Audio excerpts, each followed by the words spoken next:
ठीक है, सब्र कर लिया मैंने, फिर भी उस शख्स की कमी तो है। शौक ही नहीं रहा खुद को साबित करे। अब आपने जो समझ लिया वही है हम।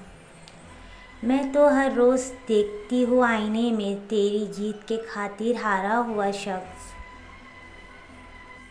अब फ़कत देखते ही रहते हैं, वरना हम भी तो बोलते थे कभी। जिसको मिले थे उसको ज़रूरी नहीं लगे, हम थे कहीं की खाक कहीं पर पड़े रहे। इससे पहले के दिन संवर जाते, उसने आंखें ही फेर ली मुझसे। और फिर एक दिन मेरे लिए सारी मोहब्बतें जाग उठेगी।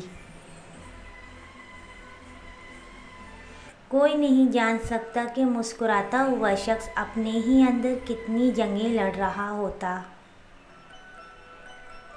यूं ही रंगत नहीं उड़ी मेरी, हिज्र के सब अजाब चके हैं। कभी आओ तो तुमको सुनाए वो दर्द जो हमने दिलों में छुपा रखे हैं। याद उसकी अभी भी आती है, बुरी आदत है कहाँ जाती है।